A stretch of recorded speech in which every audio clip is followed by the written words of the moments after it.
Good morning, everyone, and welcome to the Next Perfect Step, where all possibilities lie in conversation. I'm your co host, Lori Mullen. And I'm your co-host, Kim McStay. And I'm your co-host, Lori Tremblay. Today we have another wonderful guest, Paula Vital. She's from Toronto. She's joining us today. And Paula is an award-winning mindfulness coach, yoga therapist, speaker, and writer. And she's dedicated to helping you move from striving to thriving by accessing the power of the present moment. With over 20 years of experience in the field of mindful leadership and health, Paula is passionate about helping people integrate ease, clarity, and well-being into all aspects of their life. What a wonderful calling. So we're happy to have Paula with us today, and we'd love to just hear about your life and how you get into this field. I know you are a lawyer, and you're doing a lot in the corporate and personal world with people. So we'd love to hear more about how you got started. Sure. So first of all, thank you so much for having me on the podcast. You're all just so lovely, and it's a wonderful space. So I feel very welcome and almost like a sisterhood, even though we've never met in person. So it's really, really great. And thank you to everyone for listening. It's my pleasure to be with you and to share a little bit of what I've learned, and hopefully it resonates and helps you along your journey. So for me, my family and I moved from Argentina to Canada when I was 9. And I was in a family of overachievers. My mom was a doctor and she was also a mom of 4. So at that time, that was really kind of crazy to be able to do that. And then my father was an engineer and also a social activist, very involved in community. And then when we moved to Canada, it was this push for a better life, for more, to make the world better, which is lovely. And it's always been very close to my heart. And I also took that on. It's my job to do well, to make the world better, to be the best I can be. So it was this drive to succeed that, I inherited. I'm also Jewish, and that's a lot of our ancestry is about, you tikkun olam, healing the world. So we work hard to make the world better, and it's beautiful. And what happened was I did well in school. I went to law school. I traveled the world. I became a fitness instructor. I worked at Club Med for a summer as a fitness instructor there. So I did all these things. But what I found is that because my habit of achieving and moving forward and moving to the next thing was so entrenched, as soon as I got the thing, whatever it was the happiness, the contentment was very short-lived. So it was like, okay, well, that's okay, but what next? What next? So I was always moving into the future. And even physically, I think I was like forward, and in fitness, I was running and spinning and always like fast, go, go, go.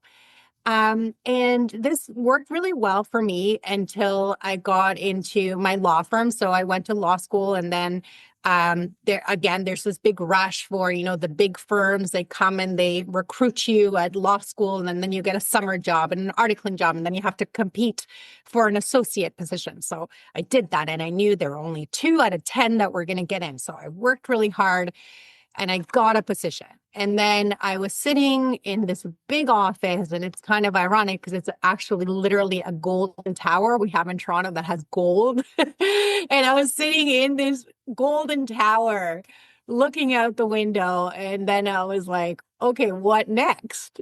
So I had this, I call it my quarter life crisis, because I was around 24, 25. And, I traveled the world, I'd done all the things, but then it's like, okay, well, what now? And I thought, okay, well, maybe if I have a perfect body, because that's what they tell you, if you look really good. So then I started to get obsessed with diet and exercise to the point that it became a compulsion. So it became an eating disorder. Then I was thinner, but I was still not happy. So I thought maybe if I'm in the perfect relationship. So I became obsessed with dating. And it's like, if I find the perfect guy, but then I found a boyfriend. So I had a boyfriend, I had a thinner body, I had a good job.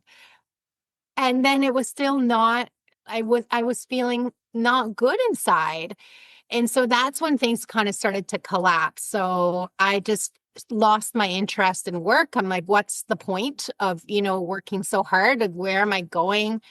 And I started to get depressed. So some days I would just have really low energy and I couldn't get out of bed. And my mom would come help me for a few days and I would almost like put myself back together and go out there. And I love this quote by Jim Carrey that I've heard, that he says, to be depressed is the need for deep rest from the person that you're trying so hard to be. And so that was my source of my depression, was I was trying so hard to be this perfect person that's going to be amazing and that's going to fix the world and it's going to do everything, but it just like fell apart. It was just too much effort. And so my sister meditated. At the time, this was weird. Like now it's more mainstream and people do it and it's more normal in a way. But at the time it was like, what are you doing? But for some reason, I got curious, maybe because I just ran out of options. I didn't know what else to do. So I said, what's this thing with meditation that you do? And so she recommended a book called Wherever You Go, There You Are by Jon Kabat-Zinn. And I thought, just even the title alone was so revealing. Like I've gone to all these places in the world and I've done all these things and I've been with all these people, but everywhere I go, I find myself. So if I don't know myself, if I don't even spend time, getting curious about who I am and what's important to me and what I value, then there was really no achievement, no person, no diet that was going to get me there. So it really kind of shifted my whole way of thinking. And he said something else in that book, and I was so unable to be still at that time that I would just do stuff around my house while I listened to the audio tape. So for people that think, oh, I can't meditate because I'm too, and I actually walked out of my first yoga class because it was too slow for me. So if you're that person that, you just can't, so I would just listen to the audio tape and I would do stuff around my house. And then he said, you are more than just your thoughts. And then I kind of stopped and I said, what? My whole life I'd been my thoughts. If I had a problem, I would, pro and con it. I would talk to everybody about it. I would obsess about it continuously. But if I'm more than my thoughts, then what else is there? And so that became a really interesting exploration for me. So I started to dive in and I learned that there's actually a whole lot of who we are that is more than our thinking. And our thinking is just like a little part of our consciousness and we can observe it. And it's not always true and it's not always helpful and it's certainly not always kind. And that's, I think, the piece that I've been working on the most with myself and with my clients over the last 20 years or so, because this idea that if we beat ourselves like a horse, to just like go faster, we'll do better, works for a period of time until the horse collapses, right? So something's going to go. But yet if we do it the other way, if we learn what we love and bring joy and kindness, then, your horse will continue on. It'll just want to do more things for you. So yeah, that's kind of how I got started. And it became my life's passion to do it for myself and then to help others with this transformation from the constant thinking that there's something else outside of yourself that will make you whole or will make you happier. Sure, things can bring temporary content, joy, and that's beautiful, and going after your dreams and doing fun things. But you don't need to. Like, you can do it because it's fun, and because you want to. But you're whole and complete. You're the gift. And anything else is bonus. You're the one that makes the world better just by your presence, not by your doing. I love that. That is Amazing. Everything that you said is so true. And how you can go from your thinking, your mind, your thoughts to bring it really to your heart, to who you are as a person. Just like you said, you're enough as you are, and your presence is just a gift. That's a beautiful thing. Thank you for sharing that. And that you found your way from such a striving, we call it going around the gerbil, going around the wheel. Yeah. So, but you found your way out of that, and now you're helping other people to do that. So that's great. Your analogy with the horses, I think Kim could relate. She's got horses on her ranch. And it's true. The kinder you are and the more patient you are, the more you get out of them. And they love helping you and working for you when you're like Yeah. that. So that was pretty neat to hear you say that. So are you still a lawyer? Yeah. So that was kind of just the beginning, right? So what happened since then was I fell in love with mindfulness and I wanted to learn everything about it. So I did my yoga teacher training early on while I was still at the law firm. And I remember going to yoga class and it was like at 5:30 in the afternoon. I'm like, I don't know, because I worked till 8, 9 at night. And my world was people that worked till 8, 9 at night. So I said, who are these people that go to yoga at 5:30? And my goal, I said, I want to go to yoga at 5:30. I want to find a way to do this. So I started doing it at the firm. I would go to my yoga and then I would do my work. And I even did a 10-day meditation retreat, even though you weren't really supposed to take your vacation time. You got it, but you weren't supposed. But I took my 10 days and at that time we had Blackberries. It was, the new thing, but I didn't take it. But eventually it wasn't the expectations of that place and how I wanted to live my life weren't meshing. And I remember actually at the meditation retreat, I was still very addicted to trying to figure things out in my mind. So they told me, focus on your breath. And I said, I can't because I need to figure out what my next job will be. Like I need to think about it. And they're like, no, just focus on the breath.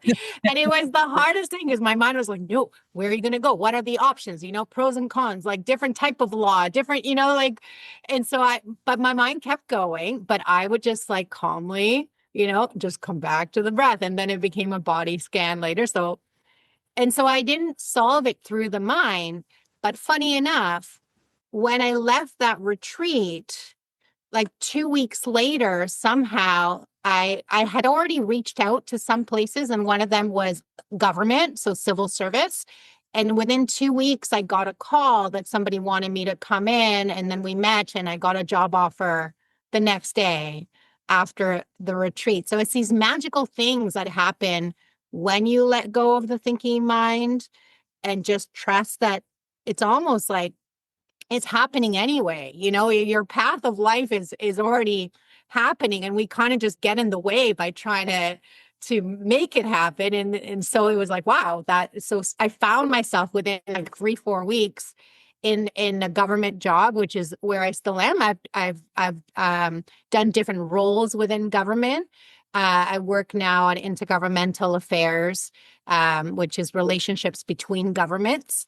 But at the same time, so that was around 2006 and I was doing my yoga teacher training and I had a manager there that, sorry, I'm just going to turn off my beeps. I should have done that already. But I had a manager at one of my offices that said, oh, that's really interesting that you're doing this yoga. Maybe you can come you do a lunch and learn on yoga. Right. So that was my first time kind of integrating. I had like my yoga world over here and my public service job over here. And she said, oh, why don't you bring it in? And I said, okay.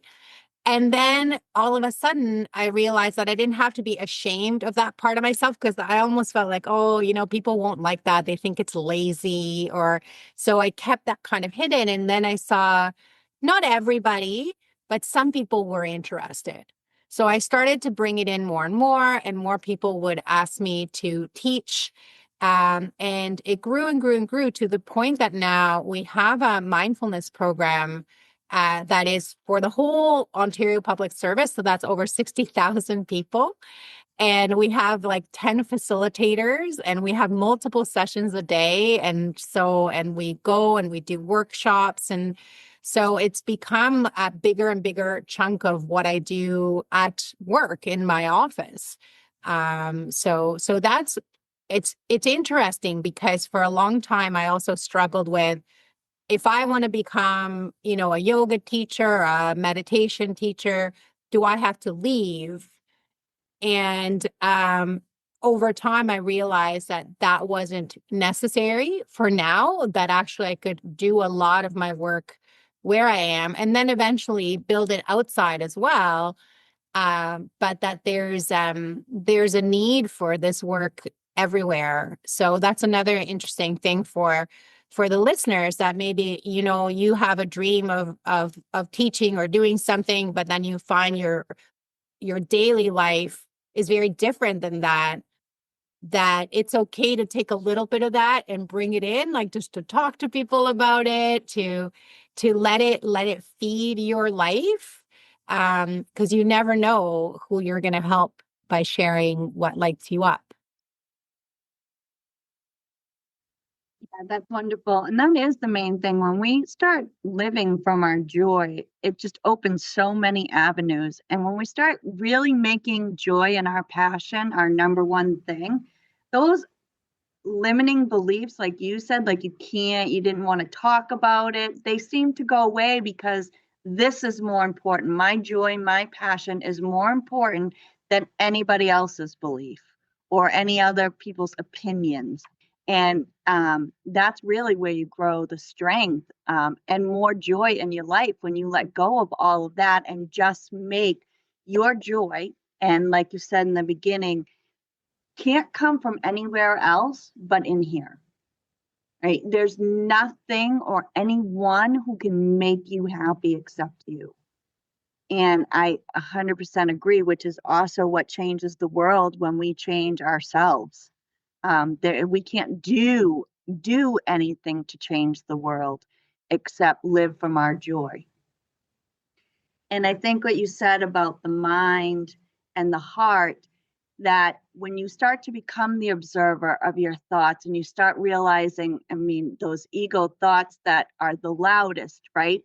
And when you start to think, these aren't my thoughts, these are past emotions or past cycles that are coming back up that I'm just living over and over again. You can hear that quiet inner wisdom and whisper that tells you, live from your joy. Do this. This is fun. Do this. And I think eventually what I would like is to more lead from the feeling of joy and then have my thoughts follow. Instead of, like you said, we're trained to think and then feel.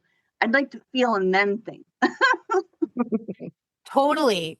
And I found that recently with two things. So for a while, I did actually take time off. I took 6 months off work to just work on my mindfulness coaching, right? And it was wonderful because, I built a coaching program, and now I have a certified program for lawyers, the Thriving Lawyer.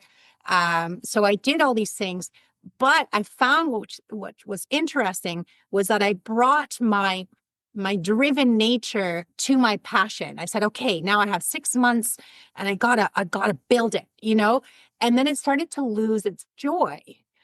And so I realized again that I thought, okay, if I have, all the time to do what I love, then it's going to be awesome. But it was it was about the way I was doing it that wasn't that helpful. So near the end of my leave, I was like, wait a second, what if I, again, just find joy, meet people, help when I can, share what I love about this instead of making it a to-do. And then when I come back into work, I realized I didn't need to leave. So that's one thing. But the other thing is, but I want to keep growing it. Like what you said, Lori, like, wait a second, in my heart, I feel Like, this is my joy. This is my passion. This is what I'm here for. So I want to keep growing it. So what do I do? And so that's when I thought, okay, well, maybe I can write because I love writing. So I started writing, and the writing process has been the first time where I'm trying to do what you say, Lori. So instead of like thinking, okay, I must do this, I must have this, this particular publisher or this process to do it, it's like give myself space. So I started by giving myself 30 minutes a day to write. And sometimes I would split it in 15 minutes, and then just listen to my heart and just do it. And sometimes you get the fear like, oh no, is it good? Who's going to read it? And then that's okay. That's something that's arising. So then you work with that. Oh, the fear is here, and maybe you write about it, so it's like, oh, I'm trying to write my book, but fear tells me I can't do it. So then maybe I put it in my book, right? So you start to explore, and it's a whole different way of living your life, because now I'm at the point where I've written a good chunk. And so I'm meeting people. Okay, well, what's the next step? I'm meeting somebody on Monday that might edit it. I met other people or publishers, but I don't know. I don't know what's going to happen, and it requires a lot of trust that as we live this way, we can try with small things. You just even like what you're going to wear. And not like think about like what's the right thing. What do I feel like wearing? What color do I feel? Like try the little things, or what do I want to eat? Not because it's healthy for you or it's like your treat or whatever. It's just like, what does your body actually want in this moment? Like your animal self, And it's so refreshing and fun and free. So, but we don't know. So we have to almost accept the uncertainty. I don't know what's going to happen with this book, where it's going to go, who's going to publish it. It might not get published at all. It might turn into something else, but it doesn't matter as long as I'm having fun with it. And that it's an expression of who I am throughout the process. And then the outcome will be what the outcome would be. So it's almost like the backwards way of how I used to live. Like, I'm going to do this, right? And then it's like, work really hard and suffer until you get there, but then it's like, what was the point? Instead of like enjoy every step, and maybe I'll get there, maybe I'll end up here, but what does it matter? And that's how I met Paula, was through Lori Mullen had told me about my Dooley and his notes from the universe, and then I saw that he had an infinite possibilities workshop, what's called the Writer's Lair, last month in August. So Paula was in the group too, and the last group of the month, breakout session. So she and I were in the same breakout session, and we were just kind of introducing ourselves. And I mentioned the podcast, and that's how we got to know each other. And we had a little conversation after that. And Lori Mullen has just recently published a book as well called Living Your Dream Life. Yeah. So what is your book about? Yeah, so it's actually about a lot of what we're talking about. So the working titles are, I have two options. You can tell me what you think. So one is The Masks of Achievement, uncovering your essential self. So the way, we mask to achieve and to look a particular way, or From Achieve to Receive, the path back to yourself. Because I also realized, like, what's the drive behind the achieving? I was hoping to get something.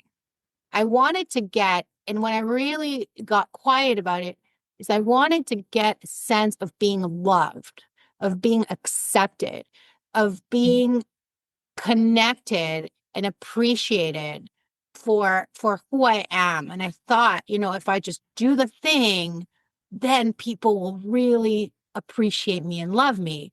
But people don't really care, frankly. If anything, they're a little jealous. When you do the thing, maybe some people, your really good friends, will be happy for you. Everyone else will just be a little jealous. But if instead you receive, and one of the paths that I pursued many different yoga and mindfulness paths, but because of my ancestry, I got very interested in Kabbalah a few years ago, which is the Jewish mystical path, which is actually open to everybody. You don't have to be Jewish to learn it.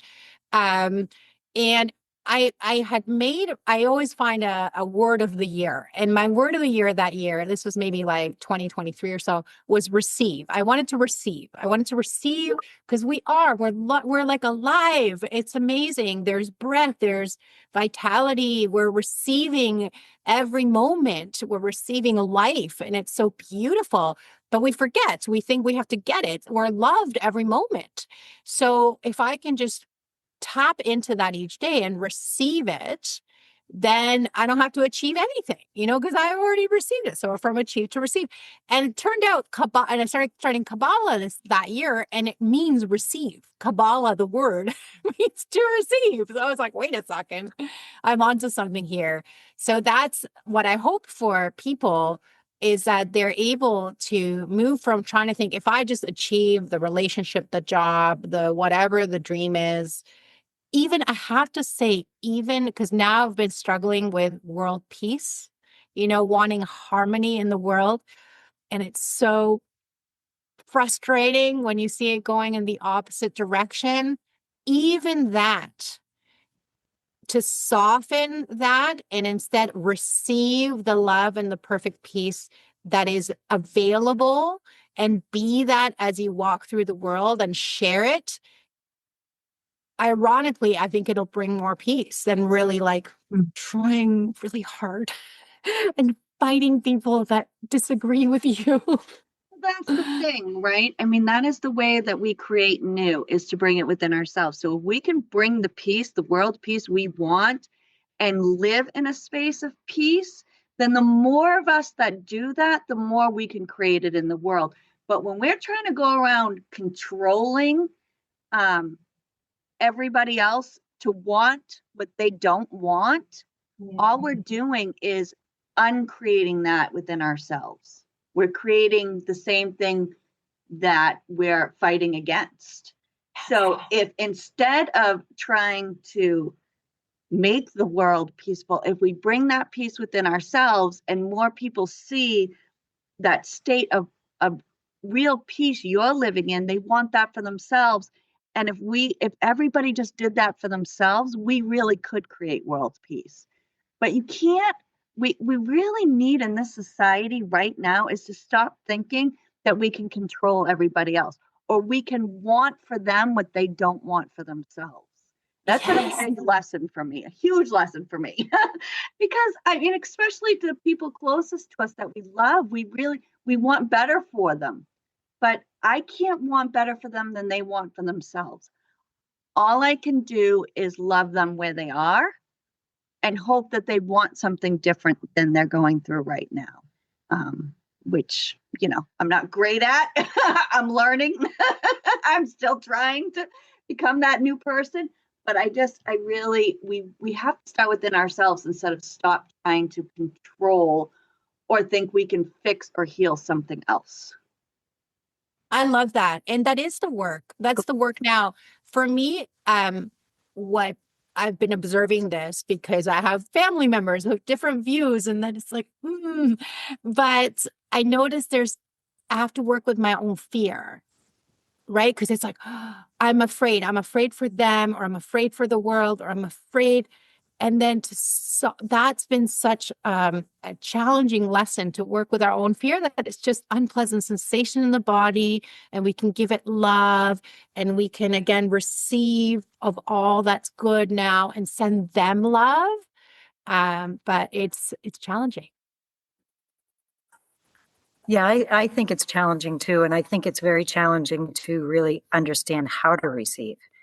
Because so many people that I know, including myself, I'm much better about that now, but I tend to sabotage what I receive because I think, oh, well, why are they doing that? What's the ulterior motive? And what I've learned over the years of working with a lot of this stuff, and the horses have helped, is that, we really have to find everything we need within ourselves and not have any expectations from the people around us to react the way we, quote, want them to react, because they're not going to.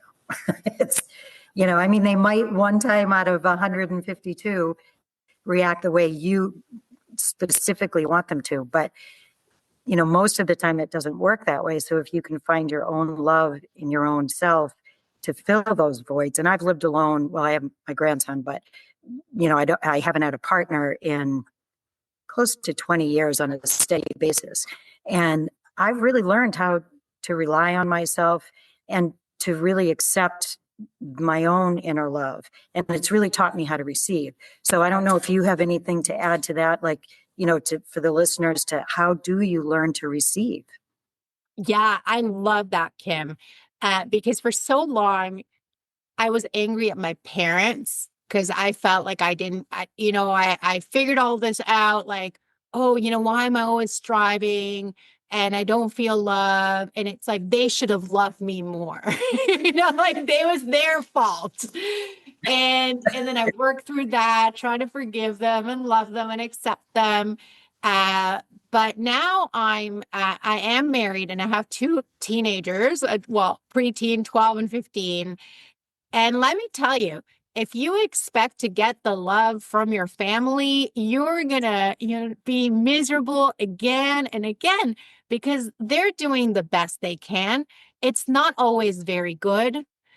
So, I do believe that we come into this world. Recently, I've been having in my meditation, these experiences of imagine the time you're born. Okay. So you're born and you're in this womb and everything's like perfect. You're like relaxed and the temperature is great and all is good. And then you come out and it's cold and it's like bright and there's all these, and then you look at your parents, you're like, oh, maybe they can bring me back right to that place where I'll finally, again, it's like we miss this place of feeling complete. And we think, oh, my parents should do it. My partner should do it. My kids should do it. Good luck with that one, or something, including other people. So, absolutely. For me, it's been that same work of, it comes from, where do you receive from? It comes from nature. It comes from finding an exploration within yourself of what it is that brings you joy. Like if you catch little things, like for me, when I, started to do that, not the first time I did yoga, but later, I started to find that in movement and breath, there was some kind of joy. So I started to do more of the things that brought me joy. Sometimes pets, animals.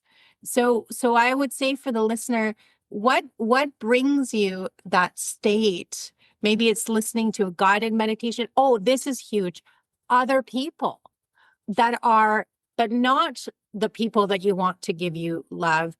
Other people that are connected to this idea, that are working on spiritual growth. Then it's like, oh, I've found my community of like-minded people that we're doing this work together. How can we love ourselves? So we can, if one day I'm not feeling good, maybe I can text Kim and be like, you know what, I feel really crummy today. And Kim will say, remember, you have what you need inside yourself to find breath, use mantras. There's so many tools, and to not get lost in the tool also, because for a while I was like, oh, this tool will do it, or this type of yoga or this, but it's more, they're just tools that you explore. Journaling is really nice. I journal every day and I ask, what's the most important thing today? And then I kind of get clarity. And it's a process of finding those spaces within yourself where you're not receiving. So I do it through the body as opposed to the mind. So you'll notice the places in the body that feel tense and stuck. And they're like, no, I don't want to rest. I don't want breath. I need to do something. And to just be with them like you would for a little pet or a little child. We build those two parts of ourselves, the parts that are scared, that want to receive, and the part that is unconditionally loving. And then with practice, lots of practice, the unconditionally loving part starts to grow. Visualization is really helpful. A few years ago, I had this image that came to me of this beautiful woman with white clothes and blonde hair.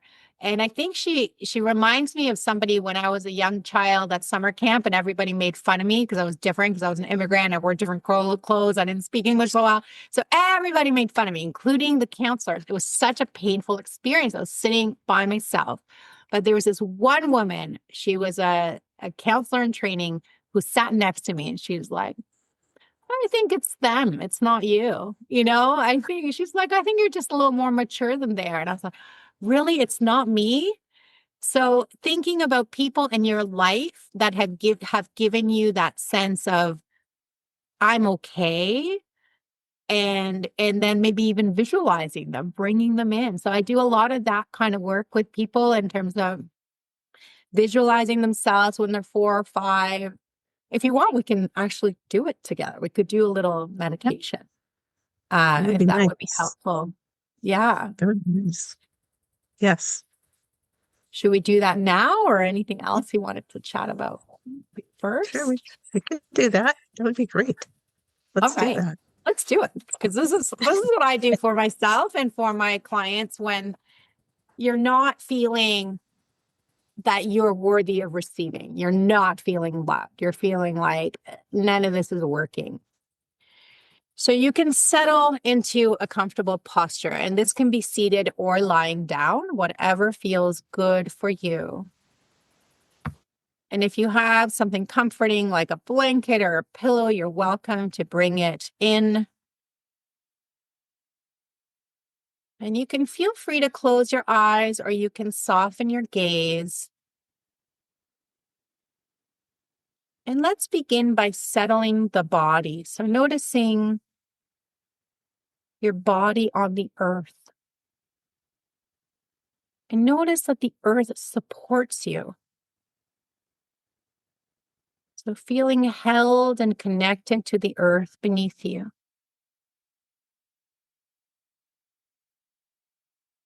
Noticing also that you're breathing. And I invite you to place 2 hands on your belly, if that feels good for you. And allow the belly to get really big with each inhale.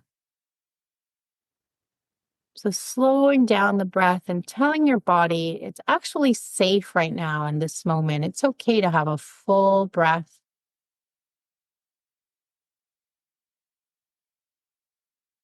So the belly expands, and then the ribs expand as if they were an umbrella.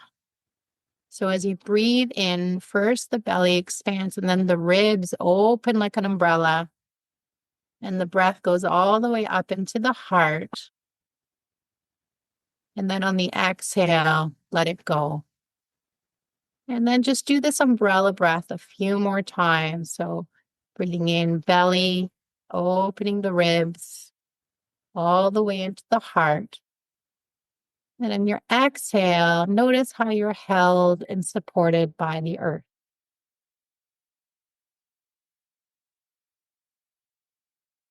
And one more.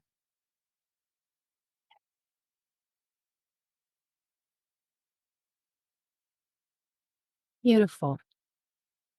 And now imagining in your mind's eye a beautiful scene, your perfect place. It could be somewhere you've been, or it could be an imagined location, your perfect destination, your dream vacation spot.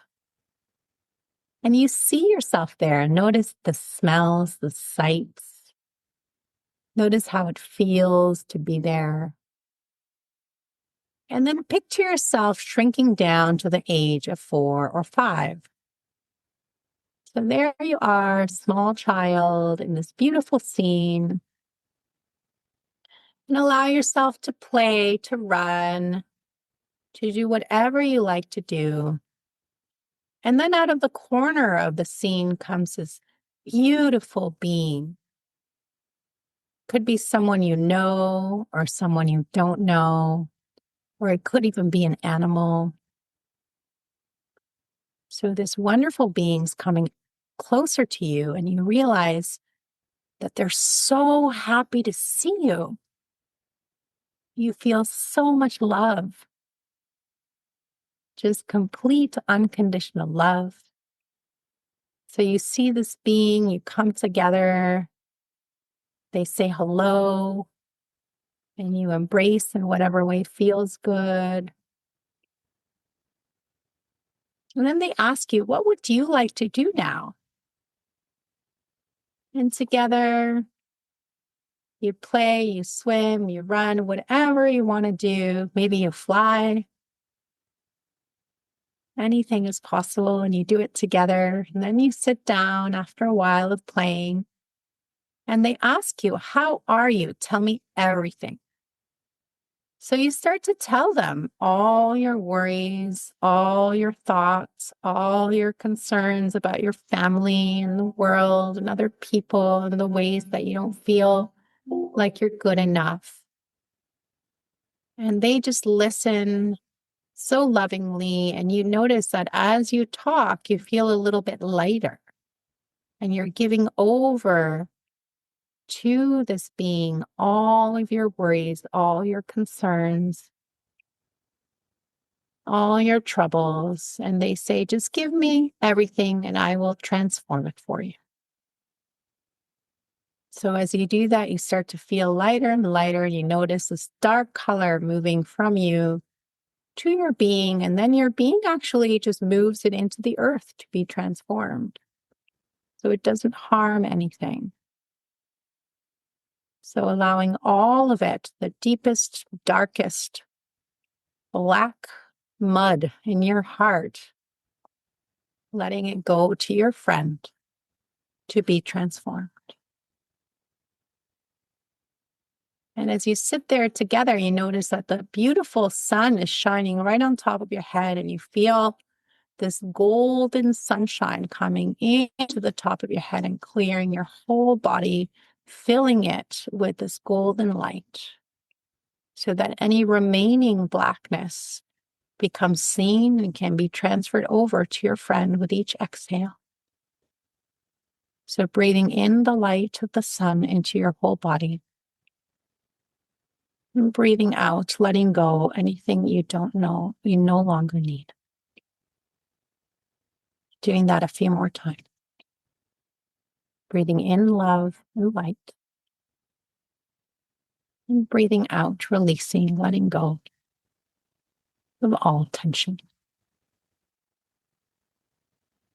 And now it's time to say goodbye to your friend, but they remind you that they're always here for you. So whenever you need them, you can just call them over and they will carry all your worries and all your concerns so that you can be free. So whenever you're ready, you can wiggle your fingers and your toes. Give yourself a stretch. And coming back together again.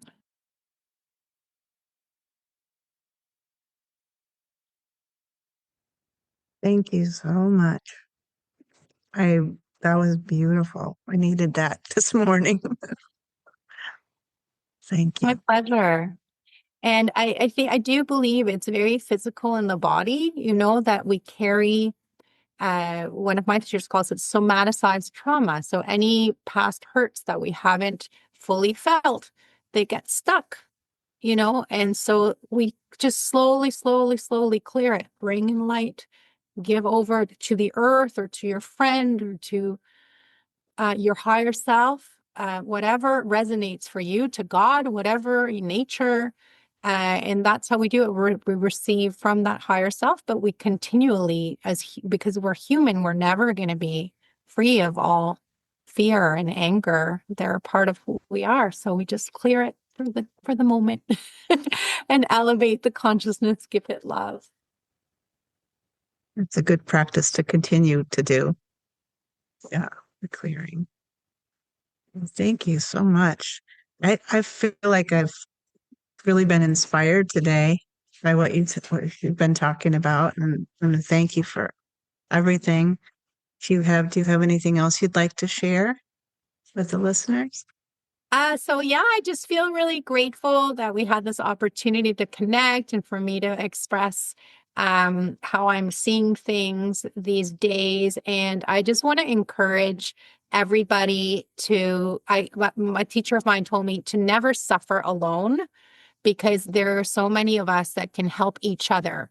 So I see us all, I think Rhonda says, we're all walking each other home, right? So we're all in this together, and it's a dark, tough time out there.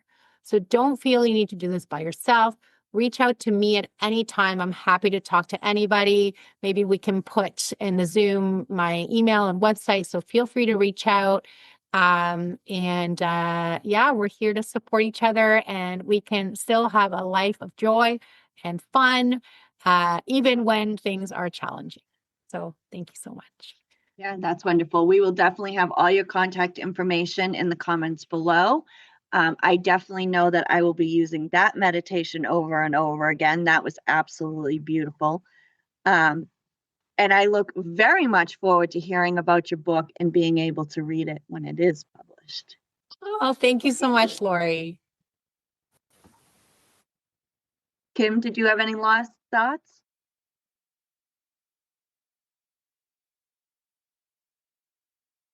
You're muted, Kim. It was great to meet you. And, I really think a lot of the stuff that you brought up and the conversation is really helpful for a lot of people. So I thank you. Yeah, and I think that this is a conversation we could go on and on again. So we would love to have you back at some point in time and continue this conversation. And thank you very much for being our guest. So if you've liked this conversation as much as we have, we hope you like, share, and subscribe. And until next time, how is your intuition leading you to the next perfect step?